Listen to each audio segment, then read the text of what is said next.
Hey guys, it's Jet888. It is August 11th today. I'm going to show you a few things I just thought was sort of interesting. We are looking here at a tamarind tree. Here it is in its entirety. It bears fruits that look like this. Here's a fruit close up. Here's a whole bunch of pictures if you look at the, just search tamarind, and it also, you can get tamarind paste. It has a sweet, tart kind of taste, tangy taste. It tastes good. Here's a young tree. You see the little leaves? You can buy the trees online. You have to be in zone, I think between 9 and 11 are your zones, unless you have a greenhouse, but it does get tall. Here's some more trees on Etsy, which are a little bit more affordable. $39. It's $23. Here's $27, free shipping too, so that's nice. So I'm showing you the tamarind tree for a reason. So this fluoride toxicity, I think most people know about the fluoride toxicity and the fluoridation of drinking water. And this says here that this study, and I'm not going over the study, but the effects of fluoride and overall health, with particular emphasis on cognition and intelligence, because most people know that fluoride does affect it ruins the pineal gland, or it damages it, and that deals with our cognition and intelligence. So they try to push fluoride so people don't get cavities, but does anyone know people who have absolutely no cavities? So I don't think fluoride works the way they want you to think it works. Now this study real quickly literally talks about just fluorosis in the body, and that it's also known as a result of sudden exposure to high levels of fluoride, usually by ingestion. So if you drink water, you're going to be getting it. And it says once fluorosis occurs, it is irreversible without any cure. So they say. And they say only symptomatic and supportive management is possible, which supportive management means you're probably going to be paying more money into fixing the damage that the fluorosis has caused. So at the same site that was saying that fluorosis is, there's no cure, this says in vivo. That means in living animals, in vivo efficacy of tamarind. That's a tamarind tree I was showing you, fruit, extract on experimental fluoride exposure in rats. This was an October 2010 study. This says, well, it has a lot of dates, so I'll put this link in the description.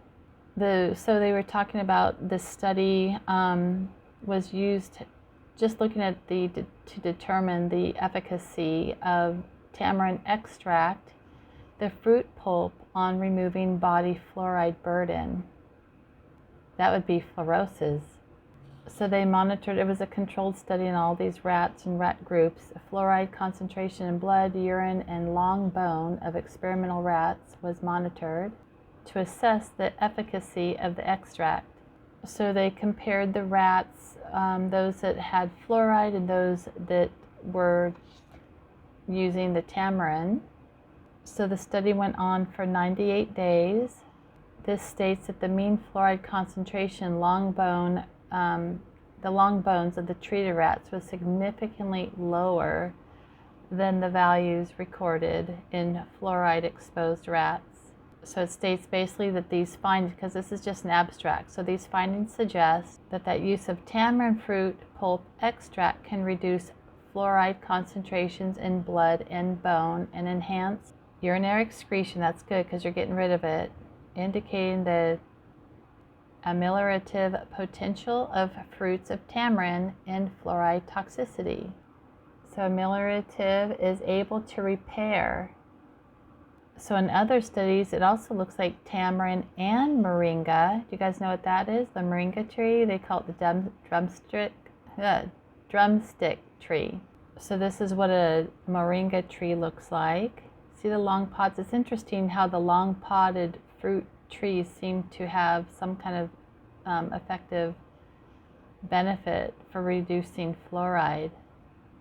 Here's what their leaves look like up close. So they also use the drumstick tree or Moringa tree for nutrition, like they give it to a lot of people in Africa for high nutrition. But this research also, again, it's the abstract, but it also says that the tamarind and the moringa also that fixes the fluoride toxicity in rabbits, and they use rabbits a lot of times for testing for people. So this study's abstract says changes in plasma biochemistry suggests less hepatic and renal damages. So it's your kidney and your livers in animals receiving plant extracts, that's of the drumstick tree and the tamarind tree, along with fluorinated, is that fluoridated water, in comparison to those animals receiving fluorinated water alone.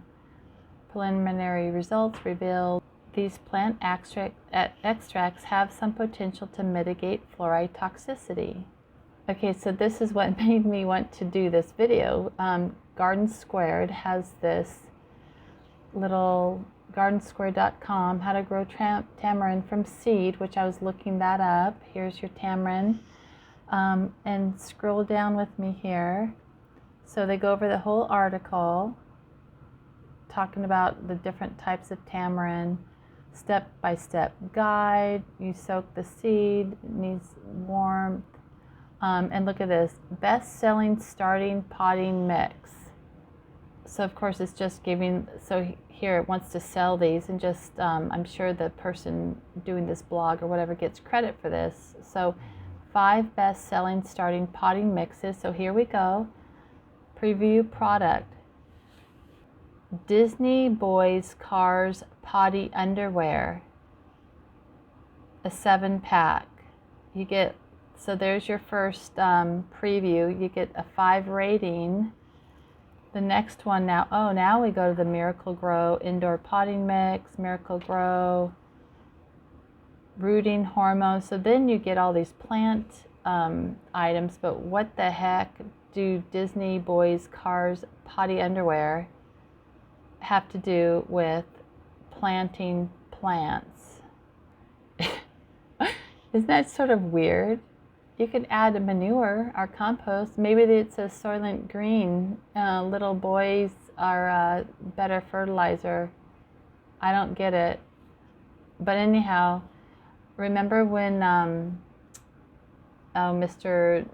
B.L. Stage Gates was talking about Disney being a huge, important content provider when he did that, let's see, I think it was a 2017 deposition about JavaScript or something. But anyhow, he said that Disney was an important content provider, and they just are poking up everywhere. Anyhow, don't forget the benefits of fluoride, minus the boys' panties. But anyhow, when they tell you that there's no cure for certain things, like it's irreversible, don't believe it, because nature always provides, despite the disturbing content providers' input.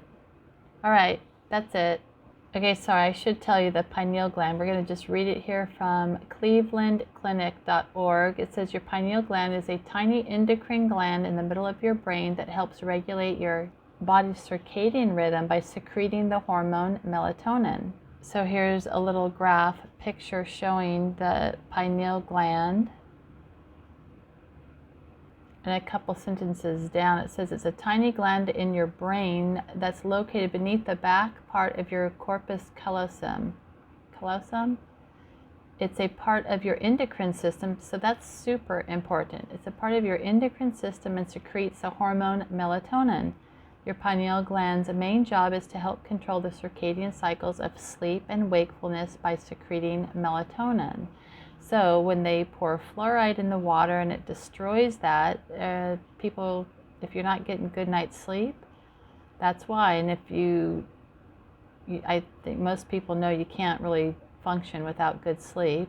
I'll leave this link too, just because it explains the pineal gland and why it's important. Your endocrine system is very important because hormones are everything. Adrenal glands. So it just helps with your circadian rhythms. So this is interesting. So the pineal gland that also creates melatonin also interacts with biologically female hormones, which you guys probably don't need to learn or worry about, but melatonin can also protect against neurodegenerative disorders, and so that deals with the progressive function of neurons and all that, so that is important. So is it any wonder with all the fluoride in the water why we see a big increase of Alzheimer's disease? Anyhow, just know the tamarind tree, or the fruit from the tree, and the moringa tree can help reduce that fluoride in your body, which is a good thing. Okay guys, have a good day.